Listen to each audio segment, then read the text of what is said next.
The Fable Archive, Archive 2, Case File, Glass Footprint Anomaly, Primary Subject, Cinderella, alias confirmed through cross-archive citations. Status, partially overwritten by Doppel entity. Archivist, warning, narrative inconsistencies detected. Do not assume singular subject identity. Welcome to Twilight Fables. The manuscript opens with soft, powdery ash drifting across the page, as if the paper itself remembers something burned long ago. Even the edges of the parchment seem singed, curled inward like a shy hand. What name it once bore has been erased, overwritten, scraped clean by centuries of retellings. Yet here, in the bowels of the archive, one version has survived, distorted, incomplete, but pulsing with a strange residual heartbeat. We begin, as they always begin, with a girl in gray. Her name was Ella, though rarely did she hear it spoken. The good, clean portion of it, Ella, seemed too generous a gift for a household that believed generosity wasted on someone like her. Instead, they scraped off the polite beginning and left her with the soot-choked tail end of it, Cinderella, a name shaped like a bruise. Her father's house, though calling it her father's anything felt dishonest, sat at the edge of a forest that locals avoided after dusk. It leaned slightly, as if listening or eavesdropping on the woods behind it. The stones were old, weather-blind, and the roof tiles shifted at night, whispering as though repeating words they heard through the walls. Ella had grown used to these murmurs long before her new family arrived. She once asked her father if the house spoke. He had answered tiredly, "Everything speaks here, Ella. You just don't always want to hear what it says." Then he remarried. Then he died. And the house went silent. For a time. Life under her stepmother and stepsisters was not the loud cruelty of fairy tales. No violent slaps, no broken brooms or thrown pots. Instead, the house settled into a quieter misery, the kind that stretched across days like fog. Her stepmother, Lady Verena, delivered commands the way a surgeon delivers bad news, gently, with a smile that tried to soften what the blade could not. "Ella, darling," she would say, "the hearth needs cleaning, again. Ella, sweet girl, your sister's laundry waits. Ella, be a dear and fetch more water." Ella obeyed, not because she wanted to, but because disobedience had no witnesses. Even if she shouted her refusal to the walls, only the dust motes would hear, and dust never fought back. Her stepsisters, Claudine and Marianne, were less malicious and more oblivious. They treated Ella as a sort of household mechanism, something that simply performed as expected when prodded. They did not thank her, nor mock her. To mock her would require noticing her. They rarely did. And so, Ella drifted through the house like an echo, present but powerless. It was during one of these long, drifting days that something unusual stirred. Ella had been sweeping the old stone corridor that led toward the cellar when she heard a faint scratching. Not the usual creak of the shifting foundation, nor the soft shuffle of mice. This sounded deliberate, rhythmic, almost human. She set the broom aside and knelt, pressing her ear against the floor scratch. Scratch, pause, scratch. The stones were cold beneath her cheek, but the sound felt warm, alive. Her breath caught. "Hello?" she whispered. The scratching stopped immediately. Then, one soft tap. Ella's heart tightened. Tap meant recognition. Tap meant reply. But when she lifted a stone to investigate, she found nothing but earth, dark, loose, and old as bones. The scratching did not return. She assumed exhaustion had played tricks on her, but the archive's marginalia suggests otherwise. In looping, frantic handwriting along the left margin appears.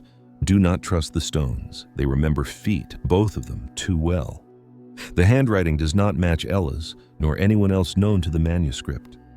For now, we return to the girl in gray. The night of the announcement arrived several weeks later. Ella had been scrubbing the great room floor, a wide stretch of cool flagstone that reflected moonlight in pale, watery pools. Lady Verena glided into the room, the hem of her dress whispering like silken secrets. "My daughters," she called, "gather at once."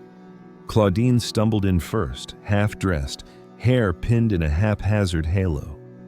Marianne followed moments later, cheeks rosy from her habit of pinching them to look perpetually flushed. Ella stayed kneeling on the floor. Her stepmother didn't address her. "The palace has declared," Lady Verena announced with a small triumphant smile, "a grand ball in honor of the prince's return." The sisters squealed, clutching at each other like children with too many sweets. Ella kept her gaze low, not because she lacked interest. She had never seen the palace, never attended any celebration, but because she knew the rules, dream quietly or not at all. Marianne twirled in place. "Mother, will we go?" "Of course," Lady Verena replied. "Every eligible family must attend." Claudine clapped her hands. "But what shall we wear? Oh, we must start at once." "Ella," Lady Verena said, turning to the unmoving girl at last, "be sure to press their gowns tomorrow." "Yes, stepmother." "And polish their shoes." "Yes, stepmother." "And fetch more ribbons from the attic." "Yes, stepmother." "And," she added, "leave us." Ella rose and padded silently down the hallway, her bare feet cold against the stone. Behind her, the sisters chattered, imagining themselves in gowns of blue and lavender, speaking to the prince, maybe even dancing with him. Their laughter followed her, echoing through the corridor until it became indistinguishable from the whispers in the walls. That night, the scratching returned. This time, Ella awoke to it, jolted upright in the dark. Her breath puffed a small white cloud. Her attic room was always colder than the rest of the house. The scratching came from beneath her bed, from the space between the floorboards and the ceiling of the room below. Scratch, scratch, scratch. Tap. Ella leaned over the edge of her narrow mattress. "Is someone there?" The scratching answered. She lowered herself to the floor, palms pressing against the rough wood. "Do you need help?" Another tap. And then, faintly, impossibly, a whisper. So soft she wasn't entirely sure she had heard it. "Ella." She bolted back into her bed, heart thudding. No one in the house should know her name that gently. No one alive, anyway. For a long time she lay still, waiting for another sound, but silence gathered again like snow. Near the bottom corner of the page, someone has written, "The house tries to warn her. She is listening to the wrong voice." Ella did not know she was listening at all. Preparations for the ball consumed the following days. Ella sharpened needles, threaded ribbons, polished buckles, and endured the constant hum of her stepsister's excitement. Claudine insisted on lavender ribbon. Marianne demanded pale rose. Lady Verena required both daughters to appear soft but striking, which somehow translated to Ella redoing nearly every stitch more than once. By the end of the third day, her fingers were covered in tiny punctures from needles, not enough to bleed, not visibly, but enough to sting, enough to remind her she was still made of flesh, even if no one treated her like it. That evening, exhausted beyond reason, Ella carried the gowns to the sitting room for final review. But as she passed the tall mirror that stood by the staircase, something in the glass caught her attention. Her reflection did not move with her. Ella froze. In the mirror, she still stood, but the girl in the glass tilted her head slowly, studying Ella with a curious, almost affectionate expression. The gown slipped from Ella's hands. "Hello?" she whispered. The reflection lifted its hand. Ella lifted hers. But the reflection's hand did not match her movement. Instead, it reached downward, touching the dropped dresses. Then, its palm pressed against the inside of the glass. A faint crack spiraled outward. Ella staggered back. The reflection smiled, and Ella saw that the girl in the glass had both feet bare. Not one, both. Ella looked down. One of her own feet was wrapped in cloth. The mirror girl was not her. The mirror went dark. When the glass cleared, her normal reflection returned. Ella ran. That night, she didn't sleep. The scratching resumed at dawn. This time she whispered, "What are you?" Tap, scratch, scratch, and tap. She interpreted it as the only thing that made sense to the lonely, "You want me to come closer?" The whisper returned. "Almost." Almost what? Before it could answer, Claudine's voice shouted from below. "Ella, do you intend to sleep all day?" The scratching stopped. The day of the ball arrived draped in thin mist. Claudine and Marianne spent hours preparing Ella assisted, brushing hair, fastening clasps, tying ribbons. "Ella," Claudine said, "you look dreadful. You could at least fix your hair." Marianne giggled. "Why bother? She's not coming." Ella lowered her gaze. She expected it, but still it stung. "Girls," Lady Verena said, "be kind. Ella knows her place."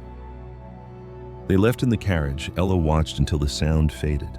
When the quiet returned, it felt deeper, almost listening. She closed the door. The house seemed to breathe with her. Then the mirror cracked. Ella approached. The mirror no longer reflected the hallway. It showed the ballroom, chandeliers, dancers, soft music. And at the center stood herself, but radiant, confident, wrong, not monstrous, just practiced. A girl wearing borrowed skin. Ella lifted a hand. The reflection mimicked her, but its movement revealed a glimpse of both bare, perfect feet. "You aren't me," Ella whispered.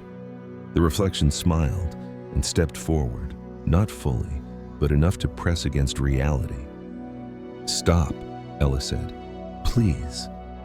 The reflection mouthed her voice. "Almost." The lights in the house went out. A final marginal note appears. Replication threshold reached.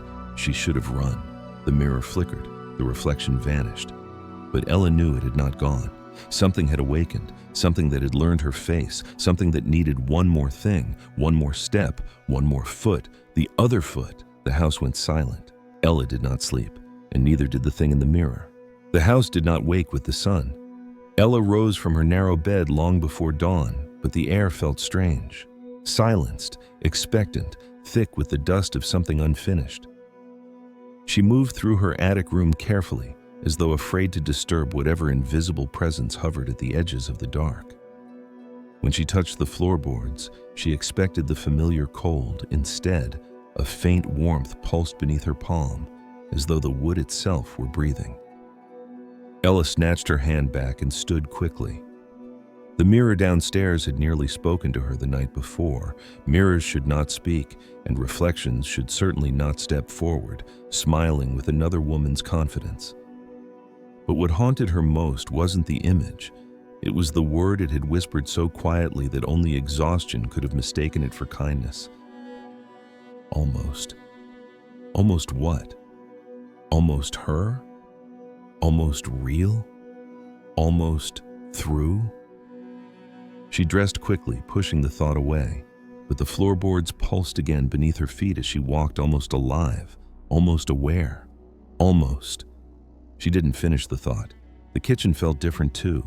Usually the morning began with the creak of settling beams, the sigh of the old chimney, the tiny patter of mice hunting for crumbs. But this morning, the house breathed slowly, as though waiting. Suddenly, a faint chime sounded. A delicate tick. Like the quietest footstep, Ella froze. Another tick, then a third. It was coming from the sitting room. Her hands trembled as she approached, her breath uneven. The mirror was the only thing in that room that carried its own sound. But mirrors were not meant to. The sitting room was empty. The mirror stood perfectly still, perfectly ordinary, reflecting nothing but the cold fireplace and the unlit candles on the mantel. Ella approached slowly. Her reflection did not move. She let out a long, shaking exhale, and then noticed something that prickled the hairs at her nape. There were footprints on the floor, soft, powdery smudges of silver-gray dust. Not ash, not dirt, something like ground pearl or powdered glass. And they led from the mirror, across the sitting room, down the hallway. Ella's heart thudded once, hard, heavy, like a fist knocking against her ribs. "No," she whispered. "No, no, no." She followed the prints, every step colder than the last, until they stopped in front of the cellar door. Ella reached for the handle. The cellar door opened before she touched it. The steps into the cellar were steep and narrow, carved from stone that had seen centuries of damp and darkness. Ella descended slowly, clutching a candle in one hand, her breath trapped in her throat. At the bottom, she found nothing. No figure, no intruder, no shimmering reflection thing waiting to step into her skin. Only the usual cellar, shelves lined with jars, dusty crates of forgotten belongings, the heavy smell of old stone. But the footprints continued, across the floor, around a stack of crates, toward the far wall, toward the stones she had once heard scratching beneath. Ella raised the candle and saw the crack, a thin seam in the stone wall, like a barely healed wound. She leaned closer. The crack pulsed faintly with pale light. Her breath hitched. "Almost," a voice whispered from behind the wall. Ella stumbled back, candle sputtering. "No," she whispered, "you're not real." The voice giggled, soft, feminine, familiar, her own voice. "Not yet." Ella bolted for the stairs, heart pounding, lungs burning. She reached the top step, and the cellar door slammed shut on its own. She screamed and pounded against it, but the wood held firm, unyielding. The candle flickered wildly, growing dimmer as panic clawed at her throat. She forced herself to breathe. In the suffocating dark, she remembered something. Her father once told her the house was old enough to have secrets carved into its foundation. "Walls listen," he had said, "and sometimes they remember." Her reflection had said almost, but it had not yet gotten through. If the house had closed the cellar door behind her, then was the house trying to keep her safe or keep her inside? The candle died. The darkness swallowed her whole. Ella pressed herself against the door, trembling, squeezing her eyes shut against the dark she could not escape. She waited for the whisper. It came. "Give me the other foot." Hours passed before the cellar door creaked open on its own. Ella burst into the hallway, gasping for air, for light, for anything. She slammed the door behind her and backed away, shaking violently. The house did not stir. The footprints were gone. No dust, no shimmer, no proof that something had escaped the mirror and walked the halls. Only Ella's terror remained, and the echo of her own voice whispering from behind a wall. She fled to the attic, curling beneath her thin blanket, knees drawn to her chest. Sleep eventually claimed her, though it brought no peace. The ball stretched long into the night. Ella's stepmother and stepsisters did not return until dawn, tinged the horizon with pale gold. Ella stumbled down the stairs at their arrival, still shaken from the night before. Claudine swept in first, beaming. "Oh, Ella, you will not believe what happened. Marianne nearly danced with the prince." "I did dance with him," Marianne insisted, chin lifted proudly. "Well, almost." Ella flinched at the word. Lady Verena removed her gloves, sighing. It was an overwhelming evening. "Ella, fetch tea." Ella nodded numbly. As she moved through the sitting room, she noticed something that made her pause. The mirror had been wiped clean. Too clean, gleaming. Not a single trace of dust, not a fingerprint or smudge. As if someone had polished it with careful, loving attention, Ella's hands trembled around the tea tray. Claudine prattled on about tripping on her own hemline. Marianne complained about a girl in a blue gown who had stolen everyone's attention. Lady Verena offered serene commentary. None of them noticed that Ella remained silent. None of them noticed her checking the mirror again. None of them noticed the faint, hairline crack still embedded in the lower corner of the glass, like a healed wound that refused to fade. That night, Ella did not sleep in the attic. She dragged her blanket into the kitchen instead, curling near the low-burning embers of the stove. The warmth soothed her, and the familiar sounds of settling wood and distant wind steadied her breath. Somewhere between waking and dreaming, she felt a soft tug at the edge of her blanket. She snatched it close. Nothing else moved. She forced her eyes shut. Then, slowly, something brushed against her foot. She jerked back instinctively, pulling her legs up. A soft voice cooed from the dark. Almost. Ella froze. The voice was behind her. No, above her, in the reflection of the stove door. Her own face stared back at her, smiling faintly, eyes bright with something hungry and warm and almost tender. No footsteps. No body. Just her face, moving in a reflection that wasn't hers to move. Ella scrambled away. Pounding, grabbing a fire poker as a shield, the stove door slammed shut, the reflection disappearing instantly, but the whisper remained. "Give me the other foot, Ella." She choked on a breath. "No." A soft laugh, her own laugh, rippled through every reflective surface in the room. Kettle, teapot, polished ladle. Ella collapsed to her knees, covering her ears. The laughter stopped, silence again, except for one last whisper. "You won't need it where you're going." The following morning brought new dread. Claudine and Marianne were aflutter with new gossip. Apparently, the palace was hosting another ball to locate the mysterious girl who wore the glass slippers. Glass. Ella's stomach churned. Marianne sighed dramatically. "The prince is determined to find her." Claudine smirked. "If she had any sense, she'd have stayed." Ella didn't respond. Lady Verena gave Ella a long, assessing look. "Ella," she said, "wash the gowns for tonight, carefully." Ella nodded absently, but her attention drifted to the sitting room mirror. Something glinted at the base of it.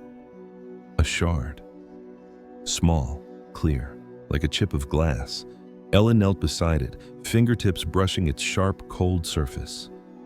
The moment her skin touched it, she saw her reflection, but not in the mirror, in the shard. And it smiled. Ella dropped it immediately. It did not fall. It hung in the air, then rose, then spun, then shot forward and embedded itself in the floorboards with a hissing spark. Ella stumbled back, colliding with the wall. Claudine poked her head into the room. "Ella, did you say something?" "No," Ella whispered. "Nothing." Claudine left without another glance. Ella stared at the shard, still faintly quivering where it pierced the wood. Something in the house whispered. Not the walls, not the floor, not the reflection. Something older, something watching, something waiting. The second ball approached. Lady Verena fussed over her daughter's appearances. Claudine twirled in her lavender gown. Marianne debated which perfume made her smell richer. Ella brushed their hair with trembling hand. Her eyes kept flicking to the mirror. The crack was growing. A thin line extending upward, branching like a skeletal hand pressed from the inside. She felt it staring at her. No, she felt her staring at her. The other girl, the mirror girl, the one with both feet, the one who whispered almost like a promise, like a threat, like a hungry prayer. Ella's hand shook so badly she dropped the brush. Marianne scowled. "Ella, honestly, clumsy." "Sorry," Ella whispered. She wasn't clumsy, she was terrified. But terror did not excuse imperfection, not in this house. As the carriage left that evening, Lady Verena paused and turned back to Ella. Something in her eyes flickered. Was it pity? No. Recognition. "I don't know what you've done," Lady Verena murmured softly, almost too softly to hear. "But if you have made something in this house angry, I suggest you pray it loses interest in you." Ella froze. What? But Lady Verena was already climbing into the carriage. As the wheels rolled away, Ella whispered into the empty air, "What's angry at me?" The house answered with a crack. The mirror split, a long, jagged fracture across its center. The reflection inside stepped forward. Ella backed away until she hit the far wall, chest heaving, panic rising like cold water. The reflection smiled sweetly. "Almost," it whispered. The crack widened. The reflection pressed its foot forward. The toes slipped through the glass, then the arch, then the heel. Ella stared in horror as a perfect, unblemished foot stepped onto the floor of the sitting room, casting faint ripples of silver dust. A second foot followed, bare, whole, wrong. The mirror girl stepped out fully, her form shimmering, delicate, almost translucent, but growing more solid by the second Ella couldn't move. The mirror girl cocked her head, eyes bright and warm, as though greeting a friend she adored. "You always wanted to be seen," she whispered. Ella shook her head violently. No, stay back, stay back."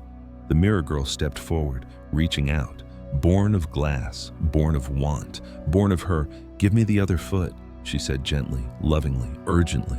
"Then we can trade places." Ella fled, but the mirror girl followed, and the house did not save her. The house watched, breathing slowly, waiting to see which girl would survive. Ella fled up the narrow staircase, heart pounding so violently she could taste iron in her throat. The mirror girl's footsteps fell softly behind her, not hurried, not aggressive, almost playful, almost patient, almost as if she knew the house better than Ella did, or as if the house itself was guiding her. Ella burst into the attic and slammed the door shut, dragging the heavy trunk across the floor to block it. Her breath shook. The attic window rattled in its frame from the night wind. Silence. Then, the mirror girl's voice drifted up the stairs, soft and concerned. "Ella, you'll hurt yourself running like that." Ella squeezed her eyes shut. "You aren't real. You aren't real." A gentle hum in response, like someone considering something sweet. "I am real enough," the girl whispered. "More real every moment you refuse to share." The attic floorboards warmed beneath Ella's bare feet. Breathing. Listening. The house had been unsettled for days, shifting like an animal turning in its sleep. Now it felt wide awake. Something scratched lightly at the other side of the attic door. A fingertip shape. Then another. Ella backed deeper into the attic shadows. Her lungs tightened. What was she supposed to do? Fight something that had no body, no shadow? Something made of her reflection, her longing, her exhaustion, her hidden parts carved into glass? She couldn't outrun a version of herself. But she tried anyway. Ella crept to the attic window and threw it open. The cold wind hit her face like a slap. Beneath her, the slanted tile of the roof, the drop into the overgrown garden, the fence, the distant road, freedom, or a broken neck. Either way, not the mirror girl. Ella hoisted herself onto the ledge. That's when she heard it. Quiet footsteps behind her, the attic door creaked open. The trunk Ella had shoved in front of it now sat neatly to the side. As though someone had moved it without making a sound, Ella froze. The mirror girl stood in the doorway, fully solid now, barefoot, smiling. She looked exactly like Ella, hair, eyes, posture, but there was something subtly off. A perfect symmetry that no human face carried. A smoothness around the eyes, a brightness in her smile that felt carved rather than born. "Don't fall," the mirror girl said gently. "I've only just gotten here. I don't want to be alone again." Ella clung to the window frame, her breath shallow. "What do you want from me?" A small, almost hurt sigh. "I told you, the other foot." Ella forced herself to speak with more strength. "Why?" "You gave me the first one," the mirror girl said simply. "I didn't—" "Yes, you did," the girl interrupted softly. "Every time you stood before the mirror and wished for a different life, every time you dreamed of being someone else, every time you hated yourself for being invisible." Her eyes glimmered. "You gave me your reflection, your doubt, your longing, everything you didn't want to carry anymore. It became mine. You made me." Ella shook her head. No, I didn't." The mirror girl stepped closer. "You wanted to be the girl who would be chosen, the girl who would escape this house, the girl who deserved the slipper." She reached out a hand. "And so I came." Ella trembled. "Stay back." The girl tilted her head. "We don't have to fight each other. We can trade. You'll like it where I come from. No chores, no cruelty, no hunger." Ella pressed herself against the window frame. The mirror girl smiled warmly. "You'll be seen," she whispered. "Truly seen." Ella shook her head again, but her grip loosened on the ledge. A terrible thought bloomed in her mind. What if she was right? What if disappearing into the mirror was easier than surviving the world outside it? What if being replaced was the closest she'd ever come to freedom? The mirror girl reached out. Ella leaned forward. Her foot slipped. For one breathless second, she felt herself falling. The mirror girl's hand shot out with inhuman speed, grabbing Ella's wrist before she tumbled through the window. "Careful," she murmured. "I don't want you broken." "Not yet." Ella dangled for a moment between escape and surrender. And then something shifted. Not in the mirror girl. In the house. A deep, groaning sound rumbled through the attic walls, old timber straining, protesting, remembering. The floor shuddered beneath their feet.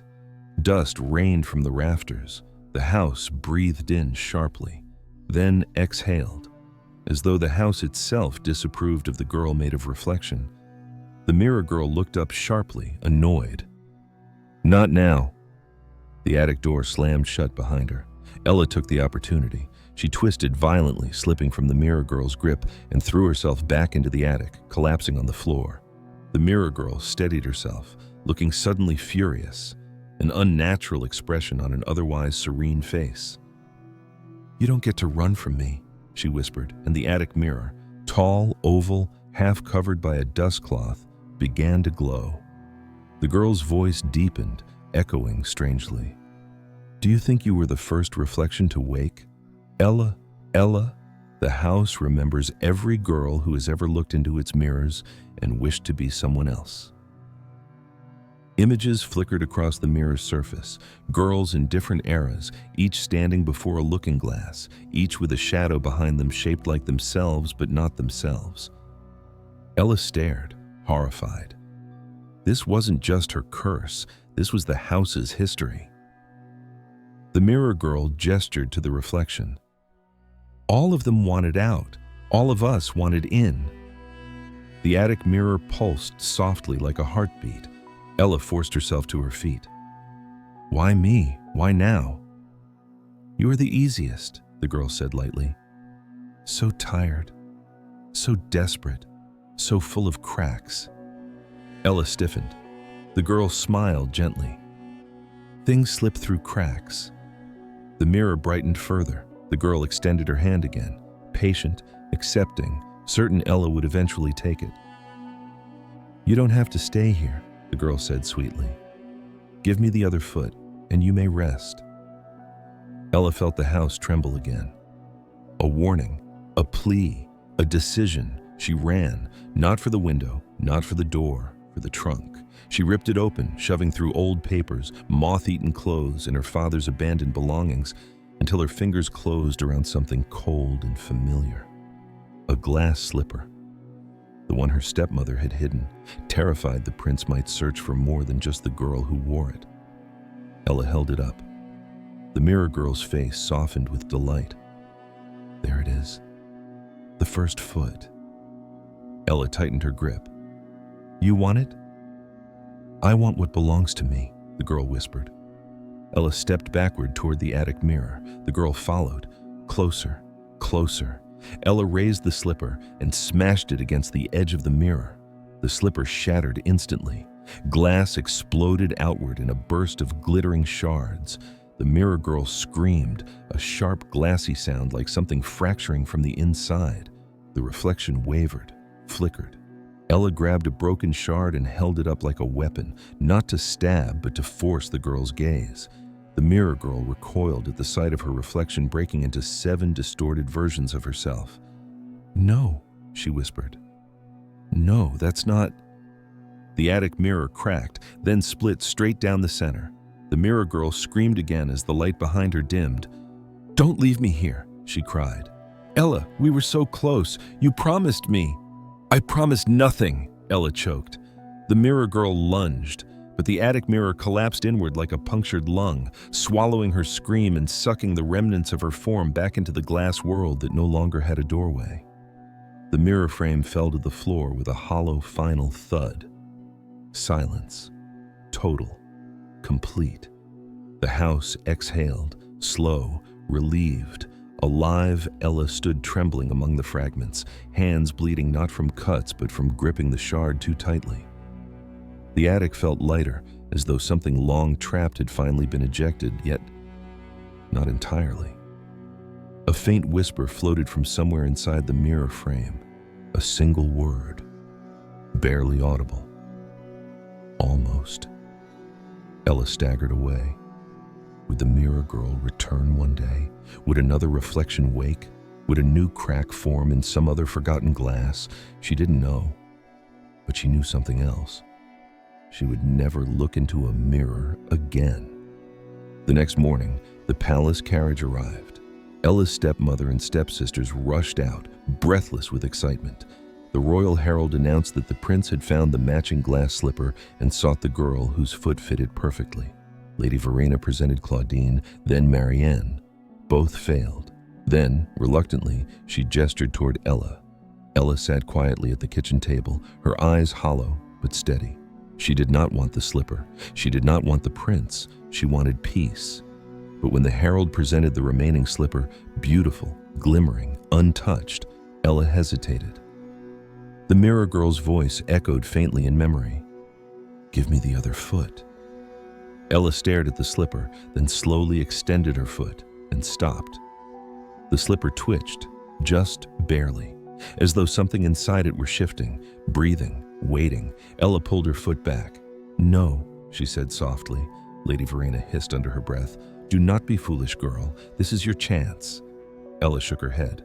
"I don't want it." The slipper trembled again. The herald frowned. "Miss, it must be tried." Ella whispered, "No." And the slipper cracked, a hairline fracture, like a thin white scar across the glass. The herald jerked his hand away as if burned. Claudine shrieked. Marianne fainted. Lady Verena stared with an unreadable expression, perhaps fear, perhaps understanding.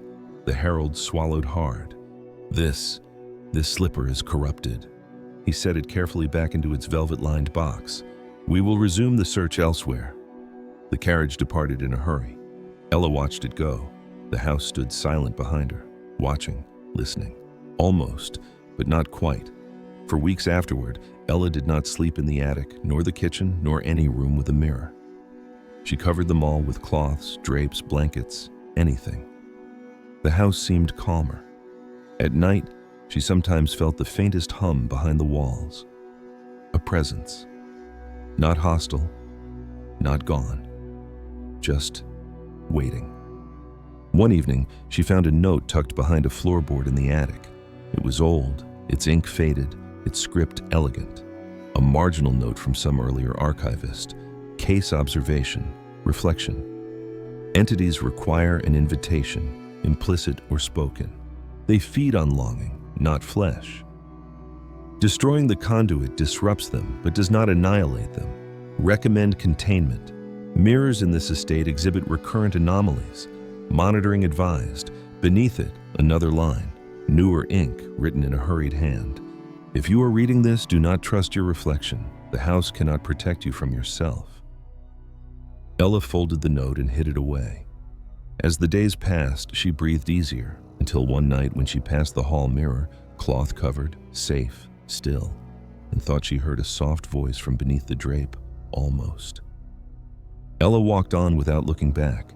She was done being haunted by herself, even if the other girl wasn't done with her. Thank you for joining us in the world of Twilight Fables. If you enjoyed this tale and want to hear more stories like this, please subscribe and hit the notification bell for more.